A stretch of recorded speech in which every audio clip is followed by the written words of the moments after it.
Kwa hiyo tumehifadhiwa katika chochoro ambayo mtaiona, watoto ndo ambao tele wanasoma. Na ndani ya madrasa hii wanafunzi ni wengi sana, mna wanafunzi 160.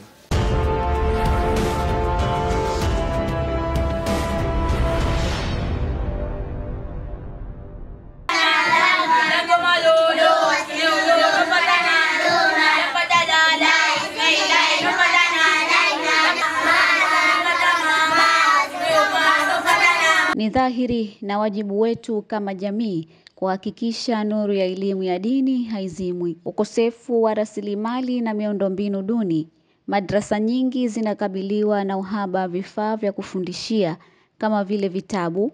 Pia baadhi ya madrasa hazina majengo ya kudumu, zingine hufanya masomo chini ya miti au katika vyumba visivyokidhi viwango vya elimu bora. Baada ya kusikia changamoto hizi, nimetembelea chuo hiki na kujionea hali ilivyokuwa. Hassan Abdallah Mohamed ni mwalimu msaidizi katika madrasa hii ya Shuaria Islamia iliyopo Kwahani, mkoa Mjini Magharibi Unguja. Hapa anazungumza.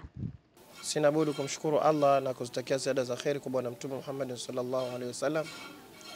Ujumbe wetu ni kwa Waislamu, kwa ndugu zetu wa Tanzania na wale huko nje ya Tanzania, ni msaada kwa ajili ya madrasa Shuaria. Na leo tumetembelewa na Leader TV. Kwa hiyo tunatoa ujumbe huu Waislamu wote ambao wako huko nje ya Tanzania, ndani ya Tanzania, ambao itaguswa na klipu hii, kutupa msaada kwa ajili ya ununuzi wa eneo ya madrasa. Cheo chetu ni kidogo sana. Kwa hiyo tunaomba sana Waislamu kutusaidia. Madrasa, sisi sio anzilishi wa chuo kwanza. Mwanzilishi wa chuo Allah amemhitaji na amefariki yeye. Kwa hiyo mwanzilishi wa chuo ni mama yetu anaitwa Asha Abdallah Hassan. Na ndo alianzisha chuo hichi mwaka 2009. 2009 alianzisha chuo ndani mwake akiwa anasomesha wajukuu zake. Kusomesha wajukuu zake ikaenda majirani, wahisani, kila mmoja kwa analeta watoto wake. Mwisho chuo akakitoa nje. Baada ya kutoa nje, kikaitika chuo, tukaingia walimu kumsaidia kama ni mtu mzima ambaye anataka msaada, kwa sababu wanafunzi mwisho walikuwa wengi. Kwa hiyo tumeenda na wanafunzi mpaka tumefikia hatua wanafunzi kwa 160. Kwa hiyo tulipotoka na sasa hivi idadi imeongezeka. Nilimuuliza Ustaz Hassan au mwalimu msaidizi katika chuo hiki cha Al-Madrasatu Shuaria Islamia ni changamoto gani anazopitia kwa wanafunzi hawa akiwa ni kiongozi. Changamoto ni ndefu za madrasa. Tulikuwa mwanzo na madrasa yetu, lakini mitihani ambayo ilitukuta tukaondoka kwa sababu ya mitihani ya kibinadamu katika madrasa. Kwa hiyo Waislamu tunaomba sana msaada wenu, mutuonee jicho la huruma na mutoe kwa ajili ya Allah. Hakika kwamba mnachokitoa mtakikuta mbele ya Allah subhanahu wa ta'ala, na ndio itakuwa ni sadaqatul jariya yenye kuendelea. Wanafunzi wengi, huwezi ukatia wanafunzi wote 160 katika madrasa wote hiyo. Kwa hiyo saa nyingine tunatandika nje hapa. Kuna nyumba humu ndio ambayo tulopewa tunaweka ukumbini, tunaweka kwenye koridor ili mradi watoto wasome. Changamoto hizi wakati tunajenga hii eneo, alikuja kiongozi wa shehia hii. Ni mwakilishi wetu, alikuja ndo alotuletea hizi feni. Lakini ndani mnakuwa joto zaidi na zaidi. Kwa hiyo tuliomba misaada kwamba tupate feni zile za pembeni ili watoto zipate kupiga huku kati na pembeni. Na ndani kuna matengezo kwa sababu humu ndani tunapoishi, tunaposoma, tunaposomesha kuna vuja. Hii ilikuwa ni njia ya maji, ni chochoro. Kwa hiyo njia ya maji haya hayana pa kwenda. Kwa hiyo tulitoboa mwanzo tukatia bomba, lakini bado bomba zimepasuka, alafu na sehemu chemba ni ndogo. Kwa hiyo bado tunaendelea na zoezi la ujenzi bado. Ndio mnaona wengine wameleta saruji, analeta hichi, bado tunahitaji misaada. Bila shaka watu wapo ambao wanajitolea kwa ajili ya Allah. Ikiwa chuo hiki ni kidogo, lakini bado kuna watu wanajitokeza kusaidia ili wapate sehemu ambayo husika. Nimesikia kuna eneo kwamba linahitaji kununuliwa ama wanatarajia kulinunua, lakini msaada kidogo wa fedha imekuwa ni changamoto. Licha ya changamoto anazopitia, Mwalimu Hassan ameeleza mafanikio aliyoyapata mwanzo na baada ya kuwa na madrasa hiyo. Pia hakuacha kutoa ushauri na kuomba msaada kupitia madrasa hiyo. Mafanikio, mimi nashukuru kwamba tuko pamoja na wazee wa wanafunzi na kamati yetu kwa ujumla. Kwa sababu madrasa, mwalimu huwezi kuongoza peke yako bila kamati, bila kushirikiana na wazee. Na nashukuru wazee wako kipaumbele sana kutokana na hili. Wakati tumepata mitihani, wazee walijitoa, wakachanga mpaka tukafikia hatua hii. Na mbali kuna wasamaria wema, kuna hapa wenzetu bado wanachonga hapo posta. Walichanga mpaka tukapata msaada wa kufanikisha kwamba madrasa watoto wanasoma, kwa sababu ilikuwa ni mtihani na kila mmoja alikuwa katika huzuni ya kwamba ajue kwamba chuo kimesimama. Na kitu kikubwa kwamba chuo,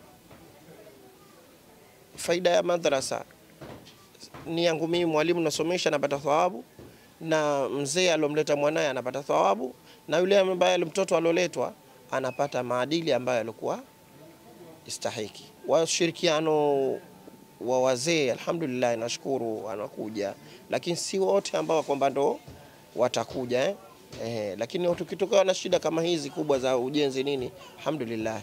Ushauri yangu kwa Waislamu wote kwa ujumla duniani ni kutusaidia kununua eneo hili ili tupate kujengewa madrasa, kwa sababu eneo hatujanunua, ila tunajitangaza msaada kununuliwa eneo, na mwenye nyumba yupo. Tunataka tufanye ambayo jambo ambalo litawaridhisha kila Muislamu. Ataonana na mwenye nyumba, tunataka kutuleta usaada huu, atamalizana naye, ili mradi sisi tunataka eneo la kuwasomeshea watoto. Katika kuhakikisha umoja na mshikamano wa madrasa hiyo, tulipata bahati ya kuzungumza na mshika fedha madrasa hiyo, Ali Amor Nasor, ambaye pia alikuwa mwanafunzi. Alielezea hali ilivyokuwa hapo awali na ilivyofikia, zikiwemo changamoto, hali ya maisha, lakini hata kuomba kwa yeyote atakayeguswa na hali hii. Nilianza chuo hichi kama mwanafunzi wa kawaida hapa. Nilianza chuo hichi kusoma tangia 2010. Nilianza kusoma hapa, ambapo kabla kututokezea changamoto hii ya kufukuzwa kwenye chuo ambacho ndio lilikuwa tupo kwanza kule nilichoanzia mimi kusomeshwa mpaka kumaliza, mpaka ikafika eji ya kuanza kukabidhiwa madaraka, kwamba natakiwa niwaongoze wenzangu pia, ambapo walimu ndio wanatakiwa niwasaidie, na ambacho nilichosomeshwa mimi na wenzangu pia nikatakiwa niwapitishie hicho. Changamoto niliyopitia kubwa kipindi kile ambacho mimi nilikuwa ni mwanafunzi, mwalimu tu ilikuwa kama tunampatisha tabu sana, na ndio hiyo tabu ambayo nilikuwa tunampatisha yeye, alikuwa mwalimu peke yake.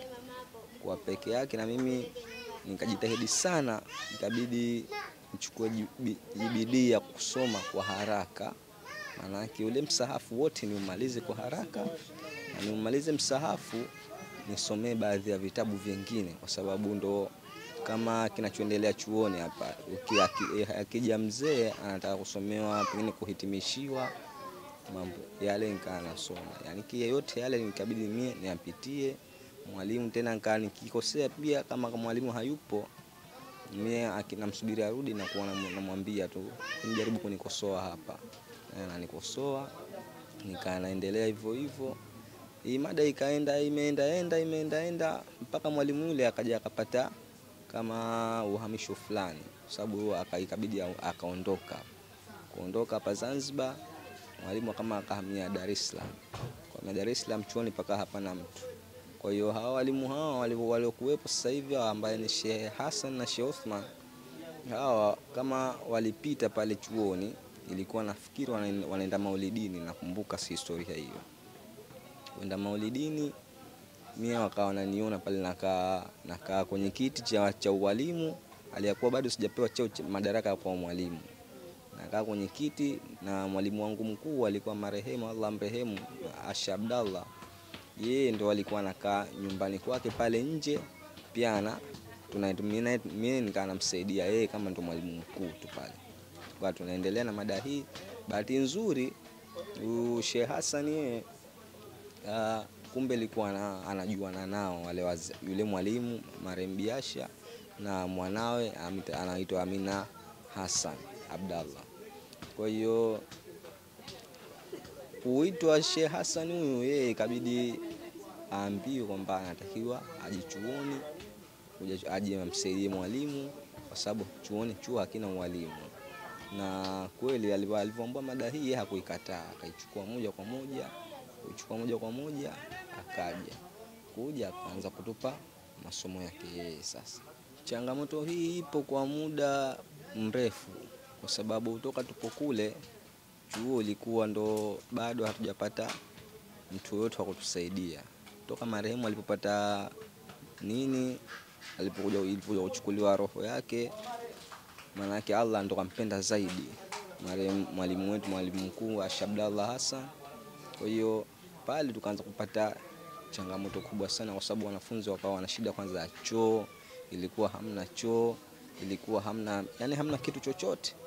Wakiwa na shida ya kitu kama hicho, sisi wakija wakituambia ustazi, nataka nikanywe maji, kwa tunawaambia basi sawa, nenda kwenu haraka, jiharakishe ukatoka unywe maji ili uwe vizuri. Kwa sababu hakika ndo kitu tukimwambia asende alafu ndo ana kiu, unajua tena maji ni uhai.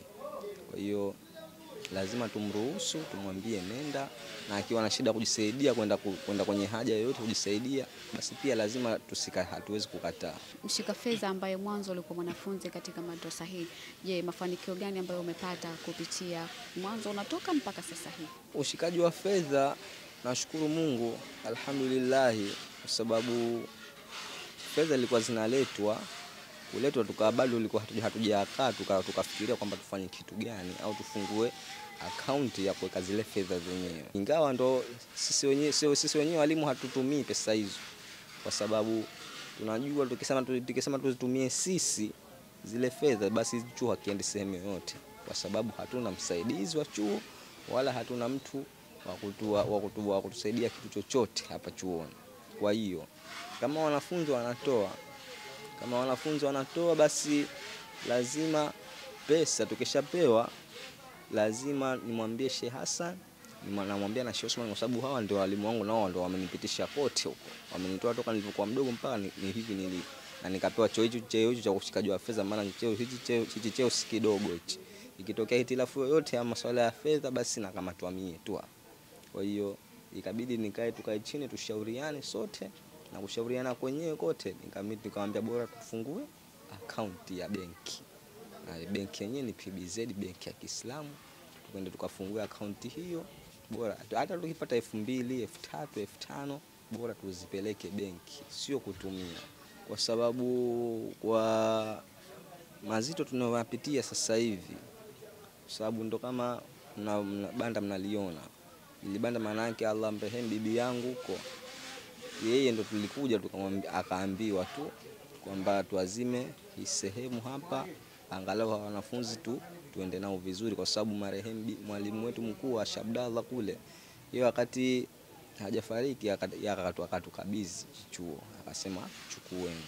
Na nakumbuka siku ya mwisho wakati yupo hospitali Mnazi Mmoja amelazwa, sisi tulienda kama mida saa 10 kumsalimia, bado yupo hai na anapumua vizuri. Akatuambia chuoni, naomba mtusimame chuo mkisimamia kwa kila kitu na msimwachie mtu yoyote. Sasa ikabidi sisi wenyewe tukae chini, tukae kitako tuyaongelee mengi, kwa sababu unajua tena chuo hii ni kauli ya Allah, hii kauli ya la ilaha illa Allah Muhammadur Rasulullah. tumekosa, hatuwezi kuidharau hata kidogo, kwa sababu Allah ndio kila kitu katika dunia.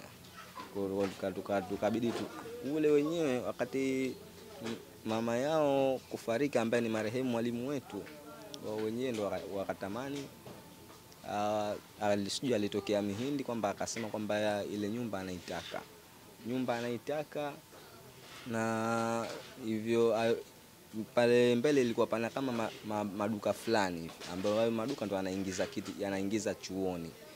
Maana yake mtu aliyokodishwa ile duka pengine akishalipa pesa marehemu ilikuwa anaitumia kwenye chuo. Tunatoa ushauri kwa serikali kwamba itusaidie, kwa sababu wanafunzi ndo wanapata tabu sasa hivi. Wanapata tafani. Wanafunzi wanakuja wanasoma, pengine kinyesha mvua ile banda linavuja. Pengine kinyesha mvua ile banda huko nyuma chini kama kuna chimbika maji yanaingia ndani. Ilikuwa kuna mazulia hayapo. Kwa hiyo hatuna mtu wa kutusaidia, kwa tunaomba msaada kama serikali pia itusaidie, kwa sababu wanafunzi tu wapo wanatutegemea sisi. Muda wa chuoni ukifika wao wanakuja tunawasomesha, na tunashukuru alhamdulillah wanafunzi tunachowasomesha pia wanakichukua na wanakifanyia kazi. Tunaomba msaada pia kwamba ndo tupate mtu atusaidie lile banda, kwa sababu hata mwenyewe lile banda yeye mwenyewe ilikuwa kwa kumuuzia mtu mwingine wa mbali, yeye hawezi kumuuzia kwa pesa hiyo.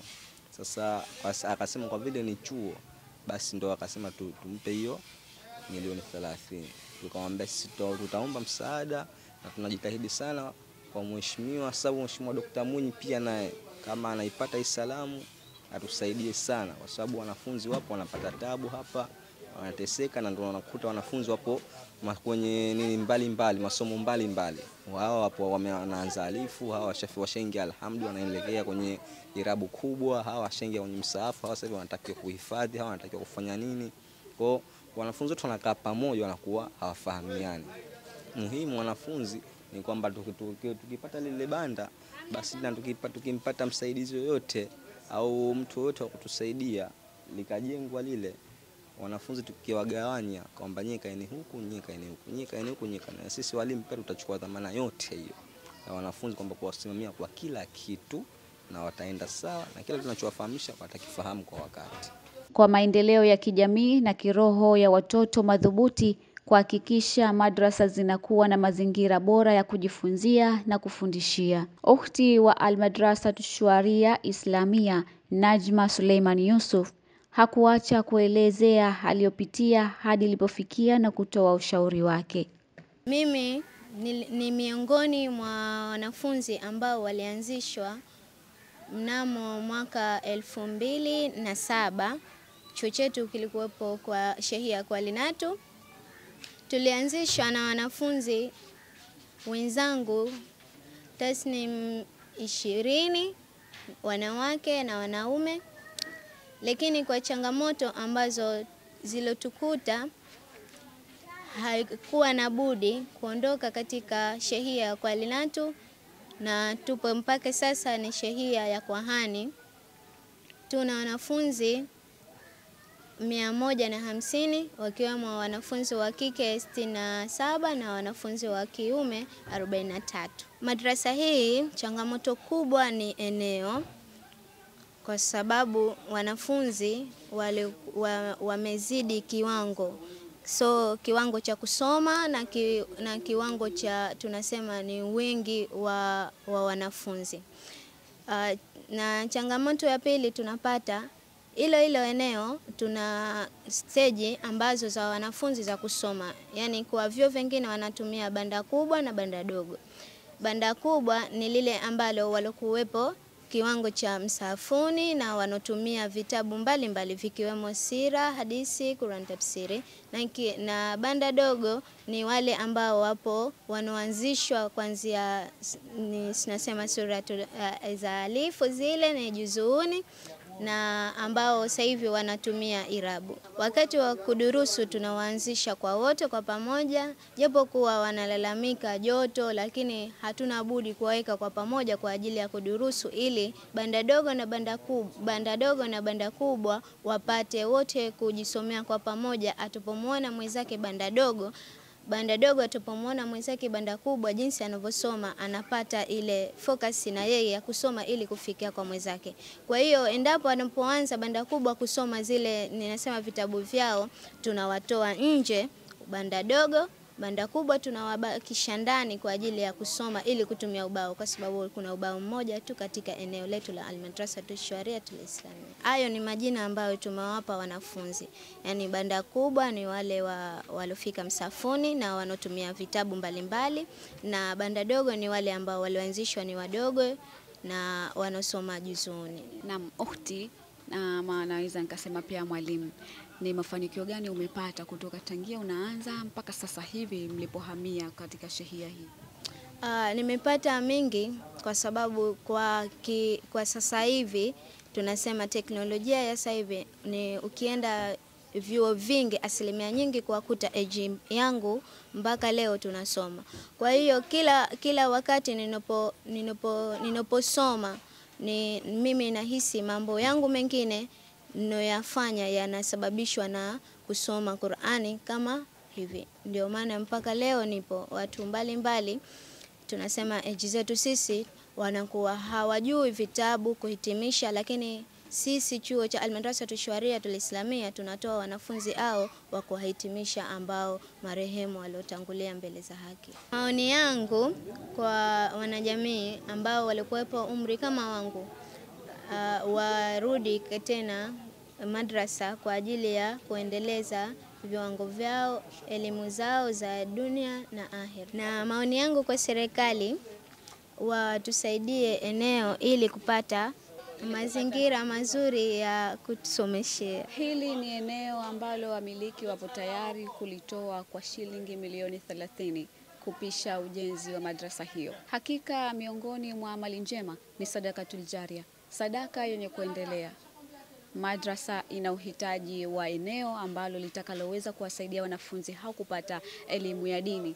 Yeyote atakayeguswa na hali hii anaweza kusaidia kwa hali na mali ili kuhakikisha wanapata maendeleo mazuri wanafunzi hao kwa elimu, kuwajenga kimaadili, maarifa, lakini pia kuwa walimu wazuri ambao watakao kuja kusaidia jamii baadaye. Mimi ni Mariam Khair, Leaders TV, uwajibikaji ni msingi wa maendeleo.